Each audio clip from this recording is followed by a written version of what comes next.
This place appears to be an ordinary correctional facility, yet it's regarded as hell itself by every troubled youth in the nation. Here, whether you were once a gang boss who ruled your territory or a well-connected child of bureaucrats, once you arrive, your identity becomes nothing more than a complete animal. Not only do they undergo non-stop, all-day, high-intensity physical punishment training, they're not even allowed the most basic human speech or human food. They can only make pig sounds and enjoy pig meals. And based on the severity of their crime type, each troubled youth gets a different letter grade marked on their chest. The higher the letter grade, the more intense the reformation required. And the reformation period lasts until they're deemed completely reformed. Just like Zhao Chang-su, the youth gang leader who once terrified even the police. He was only considered fully reformed after becoming mentally disabled, unable to control his bowels. All because the Youth Protection Act existed, causing Country H's youth crime rate to spiral out of control. Not only did teachers who tried to guide them down the right path become targets of violence, but even when they injured or killed someone, they felt no guilt whatsoever, because they knew that with the Youth Protection Act, they would never be punished no matter what. This led to an era where no adults dared to correct children's mistakes. Fearing retaliation, adults didn't dare stand up, becoming cautious around children. But all this changed after Han Man-soo was elected president. He abolished the Youth Protection Act and enacted a new law called the Special Reformation Act. Lenient punishment became a thing of the past. If they committed crimes, they would receive reformation training. Only after being deemed completely reformed would they rejoin society as individuals. In short, if words don't work, concentrated discipline becomes the only solution. But strangely, today these youths are voluntarily lining up at the playground to donate blood. The adults watching think they've changed for the better. But in reality, their purpose is simply to get a blood donation certificate. Because one certificate can be exchanged for 5,000 currency at Lee Min-soo's place. And the first thing they do after getting the certificate is come to Lee Min-soo to exchange it for money. This is the business our protagonist Lee Min-soo is currently running, buying a 5,000 gift card and one blood donation certificate for 10,000. However, his purpose is only for those certificates. Since each one has an implicit value of about 12,000, he profits by acting as a middleman, earning the price difference. He clearly knows this is criminal behavior, yet he's not afraid at all, because for a minor like him, the worst case scenario is just receiving a warning letter. The real danger is watching out for other delinquent youths, and Lee Min-soo, who was happily counting money, suddenly gets kicked in the face. Both he and the cardboard box fly several meters away. Several delinquents approach Lee Min-soo, saying he seems to have made quite a bit of money lately. Lee Min-soo looks at these delinquents and curses, damn, his worst fear has come true. These delinquents surrounding him scoff at the newly enacted law, thinking reformation is a load of crap. At this moment, the blonde leader continuously sprays several foul-smelling yellow smoke bombs, and Lee Min-soo is pinned under him, enduring this stinking humiliation. The blonde asks him, "Don't you know to share money with others? Or are you only so bold because Chang-soo went to the correctional facility?" With that, he spits on Lee Min-soo's face. Humiliated, Lee Min-soo trembles with rage and shouts that without Zhao Chang-soo, he's just a worthless loser. The blonde says he certainly knows Chang-soo is 100 times more terrifying than him, but coincidentally, Chang-soo is getting out today. Hearing this, Lee Min-soo's pupils instantly contract. Zhao Chang-soo is the leader of the regional youth crime gang. Everyone he ever hurt suffered terrible torture, but no one dares call themselves a victim because they all fear revenge from this demon. Lee Min-soo is no exception. Just his fierce face is enough to make him tremble all over. Seeing the frightened Lee Min-soo, the blonde gets to the point. If he doesn't want to provoke Chang-soo's bad temper, he'd better hand over the money. Hearing this, Lee Min-soo fumbles in his backpack while saying no problem. But the next second, he pulls out a middle finger toward these delinquents. Seeing this, the blonde is instantly enraged, cursing him as a son of a bitch. A knee strike hits Lee Min-soo hard in the abdomen. Then comes a beating with him pinned to the ground. With Chang-soo gone, you think no one can control you? Do you really think I'm a pushover? Still not satisfied, the blonde's eyes catch sight of a shovel placed nearby. Today, he's determined to teach Lee Min-soo a harsh lesson. A delinquent beside him reminds him to calm down. If things get out of control, he'll be sent to the correctional facility. The blonde claims he's not afraid of places like the correctional facility. He thinks as long as he acts tough, he can get out anytime. Right now, he just wants to beat Lee Min-soo until he pisses himself. But just as the blonde is about to strike, his back receives a fierce kick. The student council president who appears, Kang Wook-sung, says campus violence is prohibited here. After speaking, he helps up Lee Min-soo from the ground. The surrounding delinquents recognize his identity. At this moment, the repeatedly beaten blonde doesn't care anymore. He grabs the shovel and charges at Kang Wook-sung. "Today, I'm going to kill you both, then transfer schools." After dodging the shovel, Kang Wook-sung questions whether the blonde really wants to kill him. Then one hand grabs the blonde's shoulder. With an over-the-shoulder throw, he slams him hard to the ground. "Do you think you can bear the consequences of murder?" Seeing he's no match, the blonde immediately calls for the others to attack. As soon as he finishes speaking, 3 lackeys charge at Kang Wook-sung. But lackeys are just lackeys after all. They're knocked down one punch at a time by Kang Wook-sung. The fat guy in orange clothing tries to ambush him, but Kang Wook-sung dodges by bending down. Then he catches the punching arm with both hands. Using the opponent's force, he executes an over-the-shoulder throw, slamming him hard to the ground. Getting carried away, Kang Wook-sung doesn't hesitate and continues charging at the last delinquent. Seeing this, that delinquent is frightened and begs for mercy. "Don't come any closer. I was just putting on a tough act." But unfortunately, he still can't escape a beating. Lee Min-soo picks up his backpack and sighs,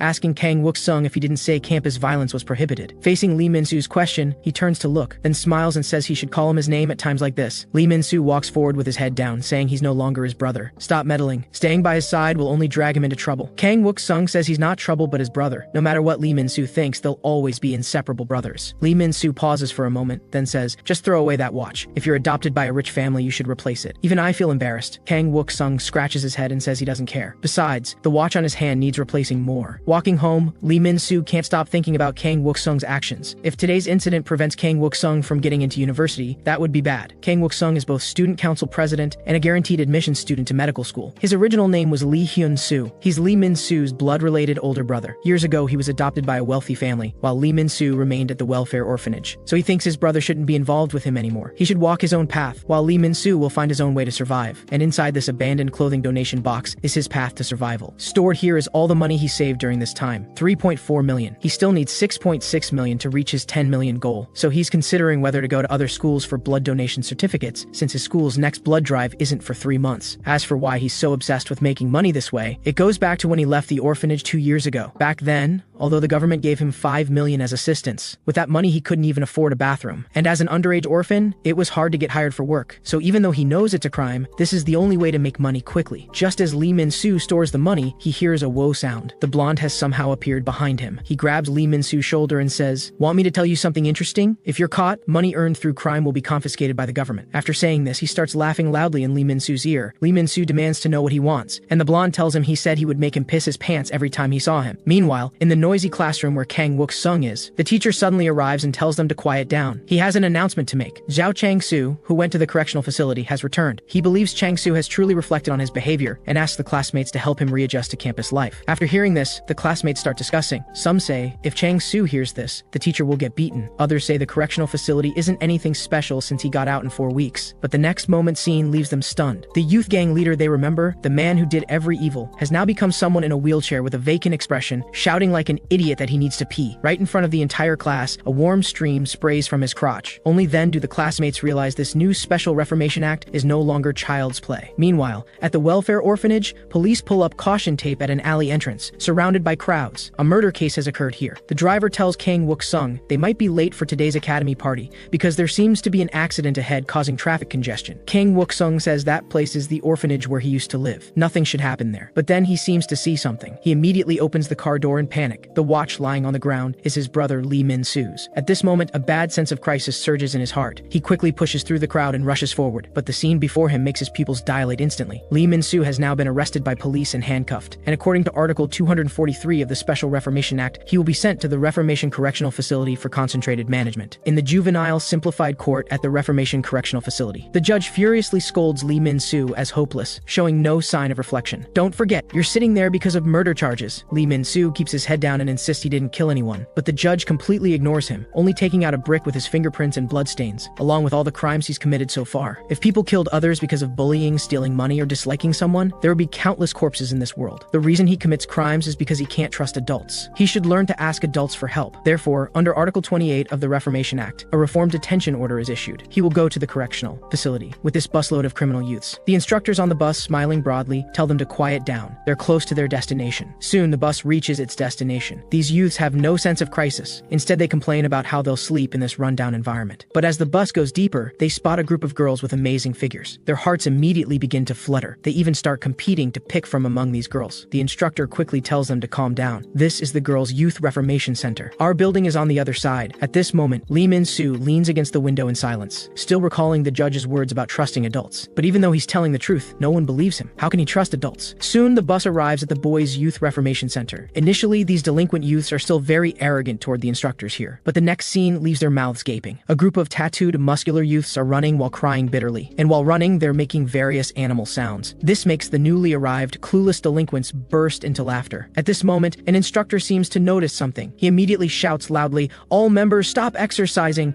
Then those criminal youths with red letter grades marked on their chests stand at attention in perfect formation, not daring to make the slightest movement. Then the instructor shouts loudly, "Show respect to the director! All personnel Personnel, salute! Then this group raises their arms and salute in unison. The director says expressionlessly, team members stand in formation. Hearing this, Lee Min-soo and the others wonder if they have to do this too. At this moment, the director shows a wicked smile and then says, dog position. As soon as he finishes speaking, the newly arrived criminal youths burst into mocking laughter. This seemingly simple command causes the other criminal youths to collectively slam their heads to the ground. This beast-like mode makes some of the newcomers discuss. Doesn't he know about youth rights laws? At this moment, the director points at them and says, looks like some pests are still disobedient. Then he shouts, piglets! Then pig squeals continuously rise from those criminal youths with their heads to the ground. In 10 minutes, I'll turn those pests into livestock. As soon as he finishes speaking, a newly arrived criminal youth tries to angrily retort. The next second, a fist smashes into his face. Lee Min-soo and the other newcomers' pupils dilate at this scene. Those criminal youths make pig sounds like hungry wolves, slowly approaching them, as if they want to release all their long-accumulated resentment on these newcomers. In no time, most of them have been dealt with. The director says he likes how they are now. So from now on, you're no longer pigs. You've been promoted from pigs to servants. You can speak like normal people. Only then do these criminal youths speak human words for the first time in a while. Answering, understood. Lee Min-soo cunningly lies on the ground and plays dead. The remaining people are either chased by those hungry wolves or run toward the surrounding instructors seeking help. Don't be fooled by the instructors' constant smiles. They hate these social scum and parasites to the bone. So violence becomes their only means. Subtle control of force and strikes avoiding vital areas. Violence not aimed at killing achieves the teaching result. Lee Min-soo sees all of this. After all, no one wants to become a murderer. Neither does he. But at this moment, the director suddenly appears in front of him. Very intense, isn't it, young man? You just arrived and should be bewildered. Yet here you are playing clever tricks. Just as Lee Min-soo is about to apologize, a foot steps on his face. No need to apologize. I like clever, cunning mice. From now on, you're a mouse to keep me entertained. And he orders Lee Min-soo to only make squeaking mouse sounds from now on. With no choice, Lee Min-soo complies. At this moment, two instructors report that everyone has been sorted out. So these newly arrived criminal youths are stripped of their clothes and made to kneel together.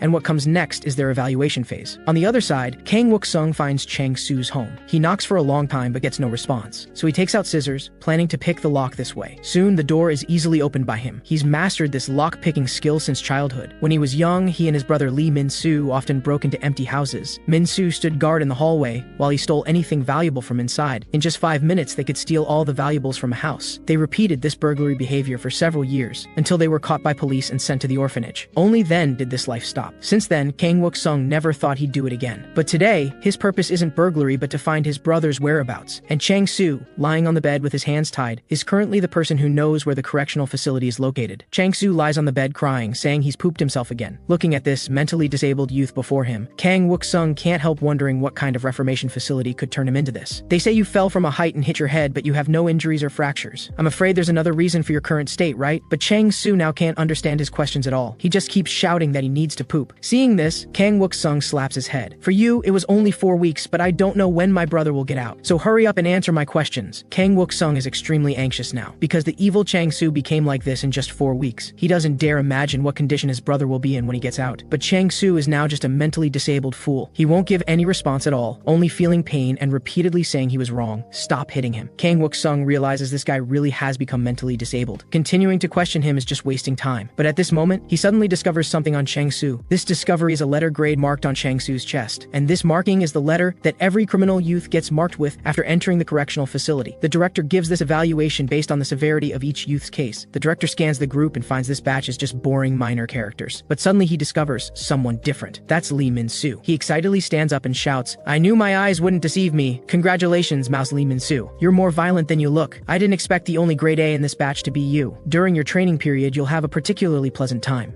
At this moment, hearing this, Lee Min-soo only feels a strong sense of crisis surging. After asking around, Kang Wook-sung arrives at the gate of Yeonji Girls Middle School. At this moment, a group of girls just getting out of school walk out happily. One of the girls seems to have discovered something incredible. She hurriedly stops her friend who's still eating and, blushing, tells her to look in that direction. At this moment, Kang Wook-sung is sitting on a bicycle reading a book. Due to his overly handsome appearance, the two girls instantly become cute and approach to chat him up. The girl wearing a mask asks suggestively if he's a trainee. Kang Wook-sung takes off his earphones and says sorry, he's not. He asks if he can inquire about something, but that inadvertent smile instantly captures their girlish hearts. They say they can not only answer his questions but also provide their home addresses. Kang Wook-sung explains he's looking for someone named Gu Se-min, but hearing the name, the girls' expressions suddenly change. They point into the crowd and say, you're not looking for that crazy woman, are you? She just got out of the correctional facility. The next second, sensing Gu Se-min's gaze, they're immediately frightened into lowering their fingers and deliberately avoiding her. After confirming his target, Kang Wook-sung strides forward and blocks Gu Se-min. Blocked, Gu Se-min asks what he wants. Kang Wook-sung says he has some questions about the correctional facility facility he'd like to ask her. Hearing correctional facility, Gu Se-min shoves him aside and tells him to get lost and stop bothering her. At this moment, Kang Wook-sung bows his head and explains he doesn't mean to offend. His brother has now been sent to that place. But after hearing this, Gu Se-min doesn't stop. Just as Kang Wook-sung wonders if he asked too directly, a motorcycle helmet is thrown at him. Gu Se-min signals him to get on. She doesn't think they should talk about the correctional facility here. On the road, Kang Wook-sung asks what made her change her mind, and the reason is that Gu Se-min's brother is still there too. As for the correctional facility, she describes it with just 2 words: hell. At this moment, the criminal youths just sent to the correctional facility have already endured 3 hours of high-intensity training. They're so exhausted, their muscles won't stop trembling. They only hope this damned punishment will end soon. But the next second, at the instructor's command, Lee Min-soo shouts out mouse squeaks, while the others make pig sounds. But the instructors curse that their sounds are wrong. When shouting 1, it should be pig sounds. When shouting 2, it should be ugh sounds. So under the instructor's 1-2 commands, the criminal youths begin making pig sounds and ugh sounds while squatting. Lee Min-soo's situation is less complicated. He just needs to continuously make mouse sounds. The rising and falling livestock sounds make the director on the platform thoroughly enjoy himself. He thinks livestock sounds are always so wonderful. At this moment, one criminal youth collapses from exhaustion. What greets him is the instructor's fists and kicks, followed by shouting, "Someone fell behind! Everyone start over!" The criminal youth explains his stomach really hurts and begs the instructor to let him go to the bathroom. The instructor says, "Weren't you arrogant when you first came? Now you can't even handle this?" At this moment, the director notices the situation and stops the instructor. He comes to the criminal youth and says, "You must have endured for a long time before speaking, so don't be afraid. Stand up. I'll give you a chance to use the bathroom." Then he asks the crowd, "Does anyone else want to use the bathroom?" Seeing the director's understanding appearance, the crowd starts responding one after another. Soon, those wanting to use the bathroom form a long line. The instructor beside them keeps asking, "Anyone else want to go? If you don't go now, there won't be another chance." Seeing no response, the instructor orders the remaining personnel to restart training. Lee Min-soo in the line is thinking, are they really going to send them to the bathroom? If those who don't go have to continue training, then everyone will pretend their stomach hurts and drop out, just like some people ahead have already started playing tricks. Besides, the director previously looked like he wanted to kill them. This current behavior makes Lee Min-soo feel very strange. After all, kindness without cost is like unknown fruit on mountain trees. The sweeter and more tempting it is, the more people can't resist reaching out to pick it. So after some thought, Lee Min-soo raises his hand and makes mouse squeaks. The instructor runs up and asks his name and what he wants. Lee Min-soo still only makes mouse sounds until the instructor orders him to speak human words. Only then does he say his stomach suddenly doesn't hurt and he wants to return to training. As soon as he finishes speaking, the instructor suddenly grabs his neck and angrily scolds him, thinking this is a joke. Lee Min-soo explains he might have exerted too much force, startling his stomach, which made him want to use the bathroom. But he's fine now. "Get back, you bastard. I'll be watching you." Lee Min-soo, who drops out of the bathroom line, is mocked by other criminal youths. But Lee Min-soo knows clearly that the people here see them as livestock. Using the bathroom is a human thing. It has nothing to do with livestock. Soon, the criminal youths, wanting to use the bathroom, are arranged together. The director gently extends his hand and says, "Whether human or animal, everyone needs to use the bathroom. Holding it will cause problems. You have 30 minutes of rest time." At these words, those criminal youths in the bathroom line show victorious smiles. But at this moment, the director suddenly points at them and says, "What are you smiling about? I wasn't talking about you. But those who didn't go, they can rest now. As for you, now you begin human centipede training." At this moment, Lee Min-soo is extremely grateful he sensed something wrong and chose to drop out. Centipedes are arthropods belonging to the Chilopoda subphylum. They basically have 15 pairs of legs, up to 177 pairs maximum. They're a lower existence than humans and beasts. And these criminal youths will support themselves with both hands, head to buttocks. If anyone falls during the process, the timing restarts. This is the dear director's fully automatic digestive toilet built for them. During the process, they also have to endure constant beatings from the instructors. "You insects wanted to shit, didn't you? Now why isn't anyone shitting?" Soon, 30 minutes pass. The instructors wash their bodies with cold water to prevent the stench from polluting the air. The criminal youths who 3 hours ago were like wild beasts have now become livestock ready for slaughter. As dismissal bells ring from the speakers, today's training session finally ends. And what comes next is mealtime and dormitory assignment. Lee Min-soo looks at the food in the tray that looks like pig feed. He wonders if this is really something humans can eat. No seats, no utensils. A crowd eating like livestock. Before eating, an instructor requires them to sing the gratitude song. Just as Lee Min-soo wonders what the gratitude song is, at the instructor's command, the instructors, smiling broadly, begin singing collectively, "We are not human, we are pigs and dogs. We eat whatever we're given." This gratitude song is framed and hung in the center of the cafeteria. Lee Min-soo realizes these people don't just verbally treat them as livestock. They truly see them as livestock in the real sense. He grabs the food with his hands and puts it in his mouth. No matter if his identity is livestock or some other animal, the only thing he needs to do now is endure until he can leave. Meanwhile, Kang Wook-sung is brought by Gu Se-min to a hilltop. From here, the entire appearance of the Reformation Correctional Facility can be seen. Kang Wook-sung asks if she really thinks that place is hell. Gu Se-min says hell is better than that place. It's not a place for humans at all. She often has nightmares about what happens there every day. Now she can't sleep without taking large amounts of sleeping pills. She says seeing him like this, he really cares about his brother. Kang Wook-sung says this was their mother's dying wish, hoping he would always protect him. But in the end, he still couldn't do it. That's why he came to find Gu Se-min. He must must do something soon or it will be too late. And among those released from the correctional facility, only Gu Se-min looks completely unaffected. Gu Se-min asks if he wants to know how she survived the correctional facility. Hearing this, Kang Wook-sung hurriedly asks, "So there is a way? How did you safely get out of there?" The next second, Gu Se-min makes a foolish expression. Then she says she pretended to be a fool like this. Kang Wook-sung thinks she's joking and dissatisfiedly tells her to be serious and stop messing around. But after hearing this, Gu Se-min lifts her hair. Her scalp is covered with burn scars. At this scene, Kang Wook-sung's pupils dilate instantly. That place is where all the nation's top psychos gather. A moment of impulse led to conflict. Who would think they'd put someone's head in a pot of hot oil? And looking like that just now, they let me out early. Hearing this, Kang Wook-sung lowers his head and keeps apologizing. But Gu Se-min tells him not to pity her or she'll kill him. Then she says, "You asked what the marking means, right?" After they all arrive at the boys and girls training grounds, the juvenile criminals will have their levels determined based on their crimes. After that, room assignments will be based on these grades. For example, grade E rooms are simple violent crime cases, grade D rooms are drug-related cases, grade C rooms are theft and fraud cases. For reference, the grade B room she was in was for assault. And based on what you said, your brother Lee Min-soo is definitely in a grade A room, because this grade of room is where the most vicious criminals gather, all youths who went in because of murder charges. As soon as Lee Min-soo steps into the room, he draws their fierce stares. He understands this is a confrontation, so he can't back down. At this moment, one criminal suddenly speaks. "Damn guy, don't you know how to introduce yourself?" He rubs his fist together and demands to know where Lee Min-soo came from and why he's here. Lee Min-soo answers he's from the welfare orphanage and attends Jangle High School. As soon as he finishes, these veterans all start laughing mockingly, saying, "Another kid from the elite track orphanage." One veteran even says he knows someone from Jangle High School. He remembers it's a third-year student named Zhao Chang-soo. But suddenly a loud shout to shut up rings out. Several veterans are immediately frightened into a cold sweat. A long-haired veteran asks Lee Min-soo why he came in. "If you're assigned to this room, you must have caused quite a bit of trouble. Based on the situation just now, this long-haired guy should be the boss of this room." So Lee Min-soo says without hesitation, "Because of murder." As soon as he says this, everyone except the long-haired veteran widens their eyes. Cold sweat starts forming on their faces, saying, "This can't be a lie, can it?" And their bizarre reaction makes Lee Min-soo think, could he be the only one who killed someone? He thought they'd group him with similar crimes, but now it seems murder is the most serious here. And the severity of the crime apparently relates to the power distribution here. At this moment, one veteran suddenly says to the long-haired guy, "Looks like our pet dog will have to continue being the rookie." Lee Min-soo is a bit confused. Could that long-haired guy not be the boss but the lowest one here? But the next second he realizes his thought was wrong. They're not talking about that long-haired veteran, but about the white-haired guy being used as a bench under the long-haired guy's butt. He's the lowest one here. The long-haired guy suddenly stands up and complains,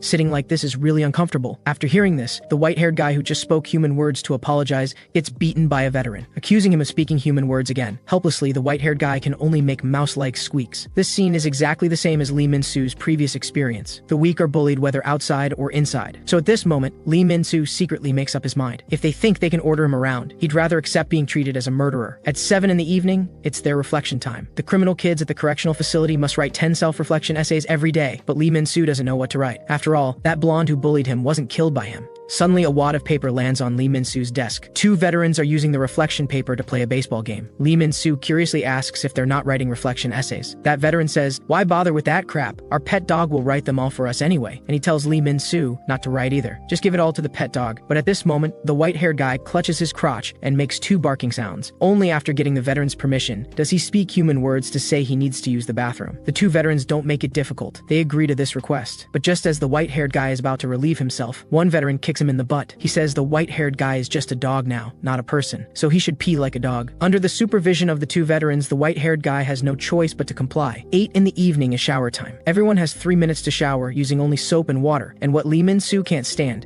is that one small bar of soap is shared among 50 people. 9 in the evening is the instructor's inspection and roll call time. The veterans and Lee Min-soo count off from 1 to 5 in order. But when it's the white-haired guy's turn, he shockingly makes a barking sound. Without thinking, this is clearly a threat from these veterans. If he doesn't comply, he'll get beaten after the inspection ends. And if he does comply, he'll get beaten by the instructors. Whichever choice the white-haired guy makes, he can't avoid a beating. But the white-haired guy can tell a short beating is more humane than prolonged torture after the inspection. 10 in the evening, lights out and sleep, ending the day. At this moment, Lee Min-soo's heart is filled with mixed emotions, unable to sleep, because the white-haired guy sleeping next to him is crying intermittently. A senior inmate just complains, "Why are you crying like a human?" White hair immediately covers his mouth, sobbing while making squeaking sounds. Living in the correctional facility, they must wake up early. 5:30 in the morning is time for cleaning and roll call inspection. At 6 o'clock, after roll call, staff members arrive to deliver breakfast. At the table, Lee Min-soo asks curiously, "Why don't we eat in the cafeteria?" The bald senior inmate tells him, "It's because there's outdoor training this afternoon. So today they're eating indoors." This time, the instructors even humanely prepared spoons for them. Min-soo continues, "Where did the pet dog go during mealtime?" Hearing this, the senior inmates all look down beneath the table. That's when Min-soo suddenly realizes this inexplicably appearing table is actually White Hair serving as one. Min-soo says when he's working, he should at least get some food. The bald senior tells him not to worry. They'll care for Bobby like friends. The tattooed senior chimes in, that's right. Where else can you find friends who'll personally feed him? With that, they dump their leftover food together and stir it up. A delicious dog food meal made by good friends appears. This is Bobby's special meal. The White Hair is deeply repulsed inside. He has no choice but to get down and eat like a dog, fearing a beating. But just then,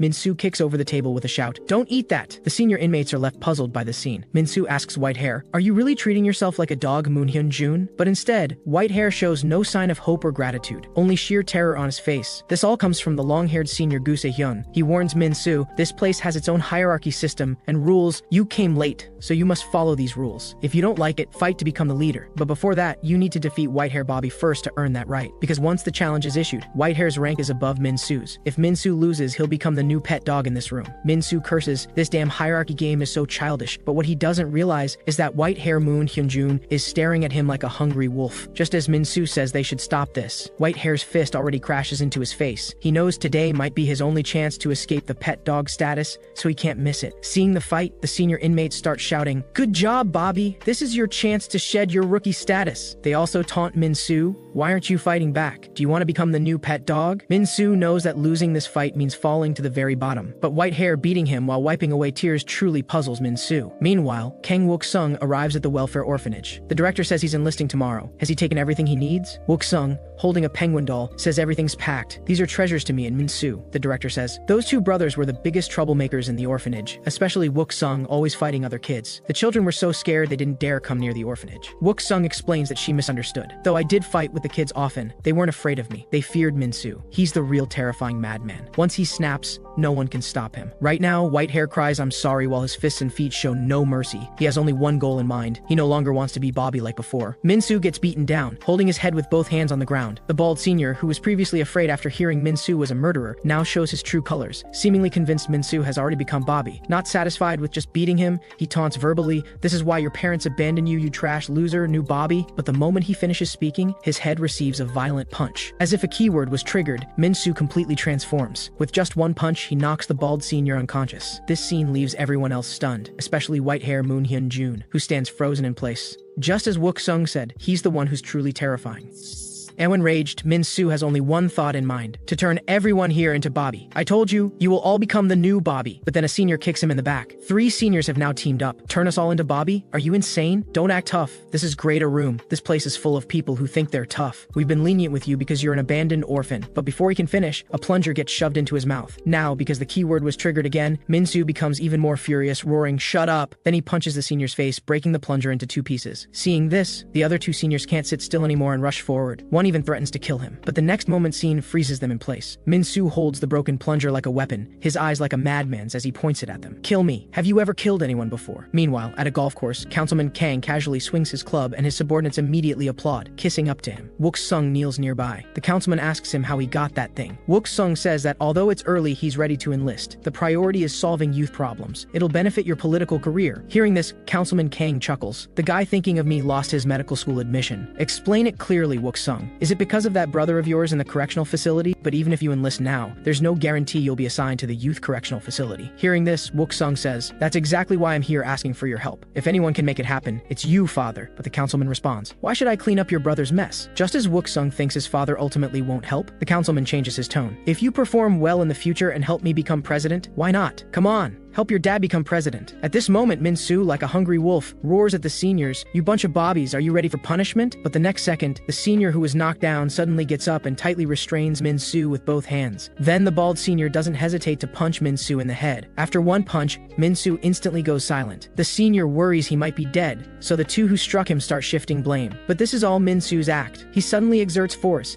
headbutting the chin of the senior, restraining him, then immediately kicks the bald senior in the crotch. In just an instant, Min-soo completely turns turns the tables. Then Gu Se-hyun walks toward him. Your trigger word must be mother, or is it abandoned that makes you angry? How heartbreaking. Does your mother know that the son she abandoned became a murderer? The moment he finishes, Min-soo stabs at him with the sharp plunger handle, but Se-hyun easily catches it with one hand. Min-soo snarls, apologize now, unless you want to lose your eyes. Se-hyun asks in confusion, why should I apologize? For your mother abandoning you, or for you committing murder? Enough, let's stop here. With that, Se-hyun releases his grip. He shouts, it wasn't me, he started it, then turns around and assumes a hands-on-head position. Min-soo still doesn't understand what he's talking about when he turns his head to see 3 guards with batons rushing at him. You maggot, causing trouble right after arriving. The other senior inmates already have their hands on their heads all against the wall. What awaits Min-soo is a fierce beating with batons. Se-hyun reports, Lee Min-soo attacked people in the room with a weapon. Someone got injured in the process. I'll write the details in a report and submit it to you. The instructor asks them, did you do nothing? Did he cause all this himself? Everyone answers in unison, that's right. After thinking, even pet dog Whitehair replies, yes. Then Min-soo is dragged to the door like a dead dog by the instructor. What awaits him will be 15 days of solitary confinement. The solitary room is also called the punishment room, a place to isolate troublemakers for a period of time. Days spent here don't count toward total detention time. This means Min-soo has extended his own detention period. Not only is he monitored 24 hours a day, but he must also maintain a kneeling position until sleep. Even worse, his hands and feet are restrained. He can only eat like an animal, using his mouth. Only when using the toilet are the restraints removed. But there's another terrible problem, no toilet paper. He can only use the water faucet behind him to clean himself. After 7 o'clock, there's also reflection time. Even in solitary confinement, he must write a reflection letter. This time, Min-soo writes twice as much as before, but everything he writes is about the characteristics of the senior inmates in the room. He believes everyone here is problematic, but the biggest problem lies with the long-haired Gu Se-hyun. No matter what, he must take down this bastard. Unknowingly, Min-soo falls asleep. He dreams of things that happened when he was a child. He and Wook-sung stand in front of a house engulfed in flames. Then he suddenly wakes up with tears streaming down his face. Min-soo bangs his head on the ground, cursing, damn it, perhaps this environment keeps bringing those terrible memories into his dreams. This makes Min-soo afraid to fall back asleep because he fears having the same nightmare again. Soon the 15 days end. Min-soo returns to the designated room. He faces the senior inmates with fierce eyes about to explode, but unexpectedly, the seniors apologize with smiles. We're sorry. We went too far before. Bobby has decided not to play Bobby anymore. From now on, let's get along. Seeing this, Min-soo thinks they've genuinely reformed. But just as he's about to accept their apology, the next second, Min-soo's head receives a kick. Se-hyun, who struck, taunts, were you looking for me, mama's boy? 2 seniors follow immediately, restraining Min-soo's limbs. They stuff a stinking sock into his mouth so he can't make sounds to alert the instructors. Step by step, they carry Min-soo toward the toilet. Se-hyun says, I'm glad you missed me so much, but unfortunately, there's someone even more eager to see you. With that, the bald senior slowly removes his clothing and keeps approaching Min-soo in the toilet. Just as Min-soo thinks he's about to be violated, a shout of enough instantly stops the senior's actions. Se-hyun looks at the arriving guard. You look like a new guard, but don't meddle. We're doing this with permission. No one's permission matters. Your punishment will be dealt with later. The guard slowly approaches and extends his hand to Min-soo. Min-soo looks up and freezes the moment he sees who it is. Kang Wook-sung suddenly appears as a guard. He extends his hand to Min-soo, already having calculated a plan. As long as Min-soo follows it, he'll soon regain his freedom. But right now, Min-soo bypasses him and delivers a heavy punch straight to the bald senior's jaw. What were you trying to do taking off your pants just now? Min-soo also knows the real culprit isn't the bald guy, but the room boss Gu Se-hyun standing before him. So without hesitation, he assumes a fighting stance and challenges Se-hyun. Meanwhile, the other 3 seniors surround Wook-sung. They size him up. You look too young to be a guard, but either way, every room has its own rules, and these rules are permitted. Or will you follow this room's rules too? Wook-sung responds, you mean the fighting rules? Then I guess I need to follow the rules too. Hearing this, the seniors show smug smiles. Then don't go back on your word and use your guard status to settle scores later. Wook-sung smiles slightly, indicating he's always a man of his word. On the other side, Min-soo, no matter how he swings his fists, he can't touch Se-hyun at all. Se-hyun mocks him. You don't even have the strength to stand steady, yet you're shouting. Taking this opportunity, he turns to check on the situation with the others. He discovers that in just that instant, Wook-sung has subdued everyone. The seniors didn't even have a chance to fight back. Just as he wonders what's happening, Min-soo's attack arrives quietly. Distracted, his chin receives a fierce blow from Min-soo. Then Min-soo shouts triumphantly, you're fighting me, please don't look around. Having taken that hit, Se-hyun's veins bulge slightly on his forehead. He thought that by holding back before, Min-soo would know when to stop, but now, he decides to personally teach this guy a harsh lesson to make him understand what a real power gap is. Do you know why Bobby became Bobby? The unyielding Min-soo stands up again and kicks at him, shouting, what Bobby? I don't care! Bobby was once the room boss here, just like you, not knowing your place and acting recklessly, getting beaten one-sidedly. Min-soo clearly understands the gap between them, but he believes he absolutely cannot lose so easily, so he swings his fist again. In this room, you're the most pathetic bastard. But what greets him is a fierce strike. After this blow, the room falls completely silent. Min-soo feels all the strength drained from his body, his consciousness foggy. Yet he's still thinking, damn it, I got beaten by that bastard who insulted my mother. Besides that one sneak kick, he couldn't even land a single hit. More importantly, every time he gets beaten, Wook-sung is present. Wook-sung asks Min-soo, "How do you feel? Still alive?" But Min-soo simply closes his eyes and passes out. Wook-sung looks at him and sighs helplessly. Then he hoists Min-soo entirely onto his shoulder. Sehyeon watches them preparing to leave and asks where he's taking Min-soo. He needs to learn his lesson. Wook-sung responds, of course, to solitary confinement. He disrupted order and must be punished, but Sehyeon says at this moment, "You performed well just now. How about a fight with me?" Wook-sung says if he doesn't want to be punished, he should take back those words. Also, please don't fight. That's what your sister said. Hearing this, Sehyeon freezes in place. When Min-soo wakes up again, he finds himself back in the solitary room. He resentfully decides in his heart that next time he returns to the room, he'll definitely shave off all of Sehyeon's hair. Later, feeling sharp pain in his stomach, he squats over the toilet. After relieving himself, he discovers the faucet won't produce water. This means his hands won't be able to be washed after wiping. But then he notices toilet paper placed nearby. He feels strange. This time in solitary,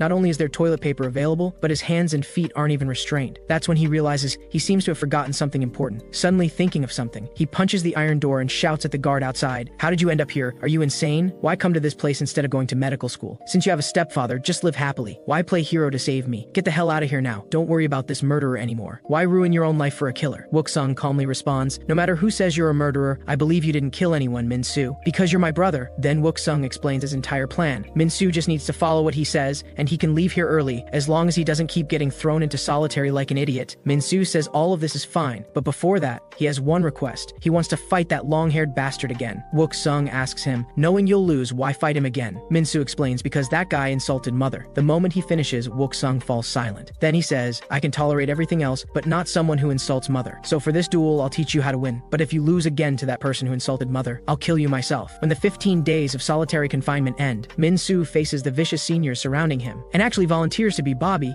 getting down on the ground like a pet dog. This is the first strategy they discussed during those 15 days. Endure and submit to wait for an opportunity to strike back. Just like that, Min-soo becomes the second Bobby in the room. His back is used by the seniors as a game board for playing Gomoku. But after just an hour, Min-soo can't take it anymore. He angrily stands up suddenly and roars, startling two seniors. The seniors glare at him viciously. "Changed your mind about being Bobby now? Want us to re-establish the hierarchy for you?" Hearing this, Min-soo's veins bulge all over. He really wants to beat up this guy in front of him, but he promised Wook-sung to endure for 5 days. After 5 days, even if the superintendent interferes, Wook-sung will handle everything in this room and set up the stage for Min-soo's revenge. Right now, all he needs to do is keep enduring. Thinking this, Min-soo props himself up using his clean abdomen as the board and telling them to start a new game. On day 2, he's learned to clean like a spider. On day 3, he and white-hair Bobby are responsible for the seniors' reflection essays together. By day 4, he can not only urinate like a pet dog, but also eat the special meal prepared by the seniors while calling out "so delicious." Min-soo knows that if he just endures today, it'll all be over. But the inhumane mixed food still makes him vomit in the toilet. White-hair kindly says, "If you throw it all up, you'll be too weak." He smiles and hands Min-soo a candy, telling him not to tell others or they'll both get beaten. "Let's just do our best being Bobby here. Don't think about anything else." For a moment, Min-soo doesn't know how to handle this sudden kindness. But his time as Bobby is only until today. But often, accidents happen at moments like these. During outdoor group activities, the seniors are playing a frisbee catching game with the two Bobbies, Min-soo and White-hair. But while chasing the frisbee, White-hair accidentally bumps into members of the kitchen crew. The ones who were bumped glare fiercely at White-hair. "What's going on? Want to fight us?" White-hair trembles and asks, "Want to play frisbee together?" Meanwhile, Sehyeon is lying leisurely on the ground, wondering how Wook-sung knows his sister. But suddenly a shout interrupts his thoughts. 3 kitchen crew seniors question him. "Is this dog on the ground yours? You idiot, can't even watch your own dog. Was it intentional? Want to start a war with our kitchen crew?" Seeing their room member getting beaten, the seniors immediately roll up their sleeves, demanding an immediate apology. "If you want war, bring it on. We're not afraid." But then Sehyeon says, "Forget it. Don't make this bigger. Let's handle it rationally. No need to escalate." Hearing this, the kitchen crew's senior chuckles, then delivers a heavy kick to White-hair's head. "Your rationality really pisses me off." Seeing this, the seniors collectively turn their heads and pretend not to see. They think going to war with the kitchen crew over one Bobby really isn't worth it. Min-soo asks them, "Don't the guards care about these things?" The seniors say, "The guards don't care about these small fights. They usually let us solve it ourselves." Hearing this, Min-soo's face darkens as he stands frozen. His heart is making a choice. On one side is the candy White-hair kindly gave him that day. On the other is his promise with Wook-sung about the plan. In the end, he chooses to turn away coldly. The kitchen crew senior beats White-hair while taunting them loudly. "Your pet dog feels great to beat. Can I borrow him for a few days to have some fun?" The moment he finishes, a frisbee slams hard into his face. The kitchen crew senior falls instantly, unable to react. The seniors turn back to see who threw it and are all stunned. And that person is Min-soo, who chose kindness. "You bunch of thugs came here after causing enough trouble outside, huh? So you want to continue the crap you did outside here? Right. Here you're just a bunch of livestock. Livestock with no dignity or pride. That's why you pick on the weaker ones." Just as Min-soo is about to pull White-hair up, Sehyeon walks over at this moment. "I said don't interfere. Can't you understand human speech?" At the same time, the red-haired kitchen crew senior comes over and grabs Sehyeon's shoulder. anger. What's your meaning? Should I go tell our boss you're declaring war on us? Go ahead and declare war. But before that, I need to handle our internal matter first. Hearing there's going to be a fight,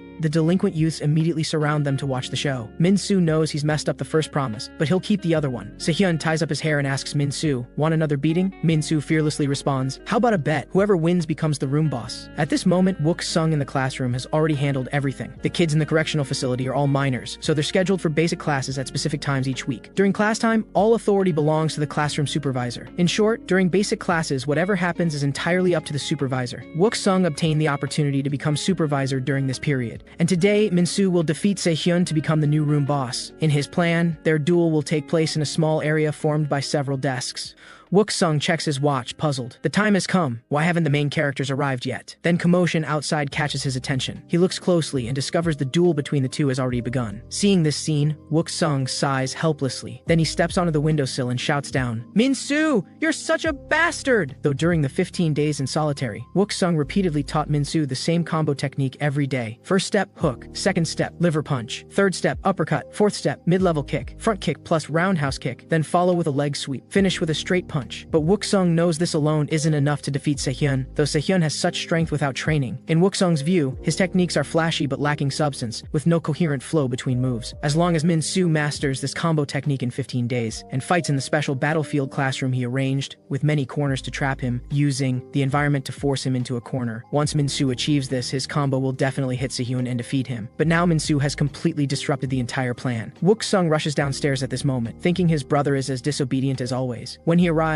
the human wall formed by the delinquent youths prevents him from seeing the situation clearly. So now there's no time for plans. He can only use his identity to stop this fight. But then a piece of popcorn suddenly flies toward him. The superintendent questions him, "What are you doing? Why ruin my fun?" Seeing it's the superintendent, Wook-sung immediately salutes. "I'm the new guard, Kang Wook-sung. These kids are fighting, so I was about to stop them." The superintendent scolds him. "Why stop them? Haven't you watched Kingdom of Beasts? That kind of foreign wildlife program? Suppose in that program a snake wants to eat a mouse. What action does the film crew take? Nothing, of course, because the snake eating the mouse is part of the natural order. Friend, we shouldn't interfere with their fights. Respect the natural order. Besides, isn't watching others fight quite interesting?" Seeing the superintendent's crazy demeanor, Wook-sung realizes all he can do now is follow orders. Min-soo keeps trying to attack with the combo technique Wook-sung taught him, but still can't hit Seo-hyun at all. Instead, he gets punched in the face again and again. Just as Wook-sung said, without a wall, the combo technique alone isn't enough to hit him. But the disparity in their strength leaves Min-soo currently able to rely only on the combo technique to launch attacks. But a soulless empty shell is ultimately useless effort. Seo-hyun seizes the opportunity and kicks him flying. As Min-soo crashes into the crowd, they rain down insults. Seeing this situation, Wook-sung covers his face and sighs, hoping his brother will give up soon so he can devise another plan for a comeback later. Right now, knocked into the crowd, Min-soo only feels sharp pain in his knee. He knows if this continues, he'll definitely lose like last time. To avoid getting hurt worse, the thought of surrendering begins to emerge in his mind. Then a hand pushes Min-soo back out. A group of seniors shout at him, "You idiot! What are you spacing out for? Get back up there and fight. If you give up now, you'll have to answer to us." Seo-hyun, hands in his pockets, also asks him, "What's this mama's boy doing? Looking for your mommy?" Hearing this, Min-soo chuckles. A plan has already formed in his mind. Seo-hyun asks what he's laughing about. Min-soo responds, "Nothing, but I think I found a way to beat the hell out of you." Seeing the two back in the ring, the crowd erupts in cheers again. Seo-hyun yawns. Playtime is over. Min-soo stretches a bit, then says, "Yes, I think it's time we settle this," though he's now figured out how to execute the combo technique. How to lure Seo-hyun over is the problem. Wook-sung discussed with him before that, with Min-soo's current strength, he cannot actively force him into a corner. The only way is to enrage Seo-hyun and make him attack aggressively, approaching Min-soo who's near the corner. And Wook-sung told Min-soo something that will 100% enrage Seo-hyun. Min-soo shouts at Seo-hyun with a sleazy look, "Hey, what do you think of Gusemin's looks?" The moment he finishes, Seo-hyun is indeed enraged. Without hesitation, he throws a punch at Min-soo near the human wall. As expected, this method works. Before the punch lands, Min-soo blocks it with his palm in advance. Then, taking advantage of the moment, he grabs his hair, then yanks hard and twists his body. The situation changes instantly. "Looks like your sister is very special to you." At first, Seo-hyun thinks Min-soo hitting him is just an accident, but just as he tries to move his body to dodge Min-soo's next punch, he discovers his body is blocked by the spectators. He cannot effectively dodge or counterattack. He can only let Min-soo's fists continuously strike his head. Any chance he wants to counterattack is hindered by the crowd behind him, with no leverage point to escape from here. That's when Seo-hyun realizes he seems to have fallen into a trap. Counterattacking and dodging are impossible because of the spectators behind him. Trying to escape escape the human wall means taking Min-soo's punches. In short, he's now a sitting duck. The best method is to raise both arms to protect his head. Just as Sehyun spots an opportunity to counterattack, Min-soo hits his leg joint with a side kick. At this moment, Min-soo continuously chains combo techniques to strike him, releasing all the frustration from these past days. Even as he beats him to the point of swaying, he knows his attacks cannot stop. He cannot give him a moment's breathing room. The relentless barrage keeps hitting every part of Sehyun's body. As his consciousness begins to blur, Sehyun knows he cannot take more beating. If the next strike doesn't hit, it's completely over. But right now, his attacks are as slow and powerless as a snail's. He's already lost any possibility of a desperate counterattack. I warned you not to insult my mother. Just thinking about it makes me furious. At this moment, watching the weakling Min-soo turn the tables, the crowd erupts completely, and Min-soo, as if gone berserk, keeps asking with each punch, if you don't know the situation, don't randomly judge other people's mothers, until his final punch misses. Only then does he realize Sehyun has long been knocked unconscious. The moment Sehyun falls, everyone's jaws drop. The three seniors in the room are especially shaken. Sehyun's fall means Min-soo has become the new room boss. Now exhausted, Min-soo is still angry. He doesn't understand why. Even until collapsing,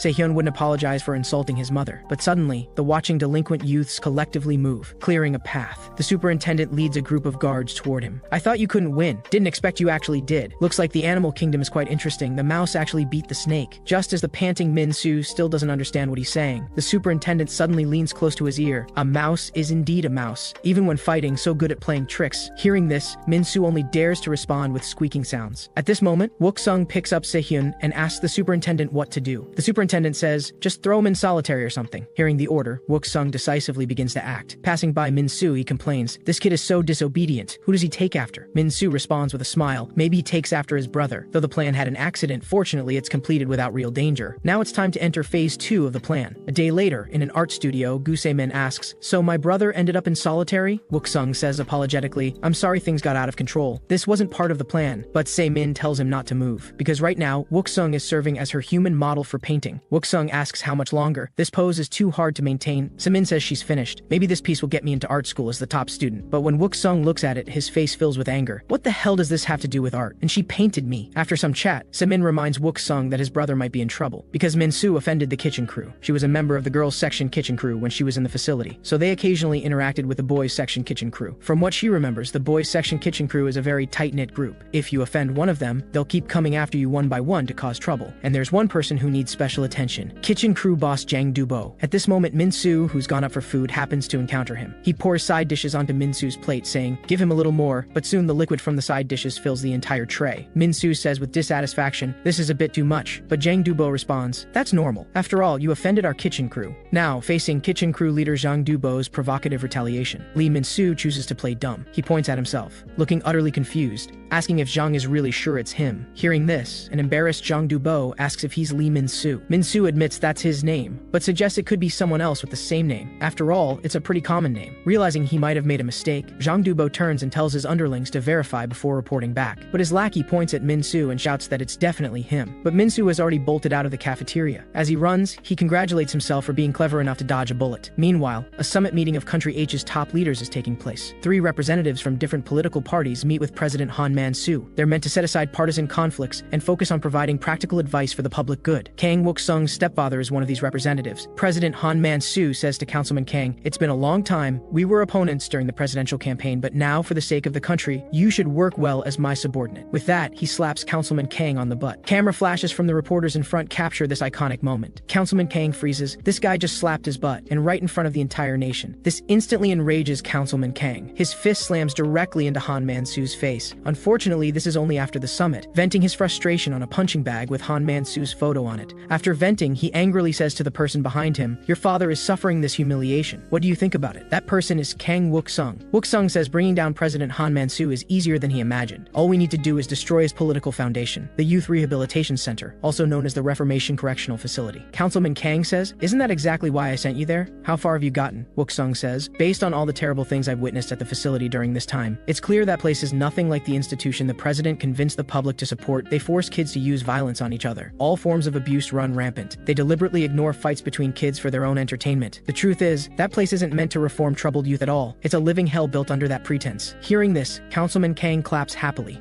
So this correctional facility is Han Man-soo's weakness. Wook-sung confirms, that's right. Just leaking what I've described to the media would be enough to bring down Han Man-soo, but his stepfather says he's being too hasty. This alone isn't nearly enough. These youths are are criminals after all. Don't victims want them to suffer a bit? Besides, Han Man-soo could simply promise to improve human rights issues in the future and resolve this exposure. So you need to dig up something much more explosive. Today, the correctional facility has arranged crab punishment for this group of juvenile criminals. Everyone must contort their bodies like crabs, heads toward their butts. This is one of the superintendent's pleasures for the day. Min-soo folds his body, trembling all over, cursing internally. Damn it, when will this end? He's almost at his limit. Suddenly, a guard walks up beside him. His nerves immediately tense up as he shouts, "Crab, crab!" But when he sees who the guard is, he feels a wave of relief, because this guard is Wook-sung. After walking up to him, Wook-sung shouts for him to come out for individual training.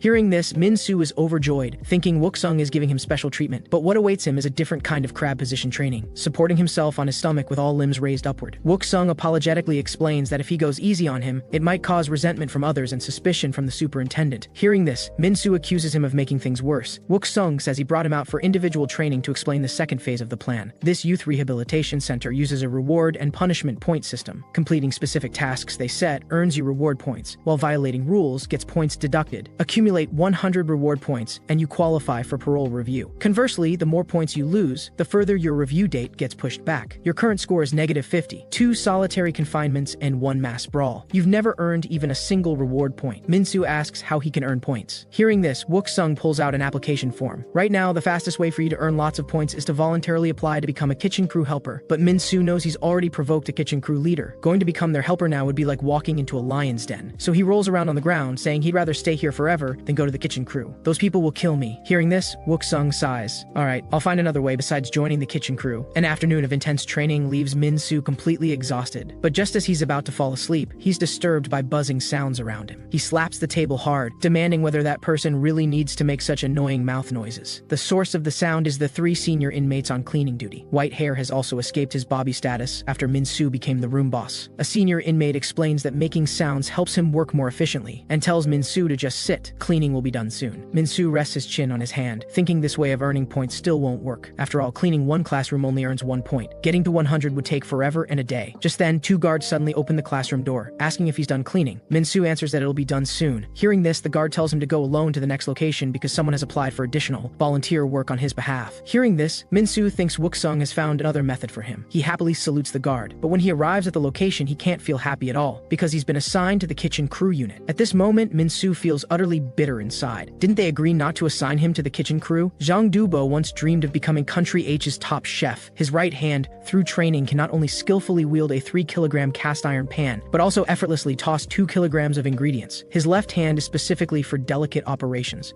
Criticizing his cooking is equivalent to insulting Jang Do-bo himself.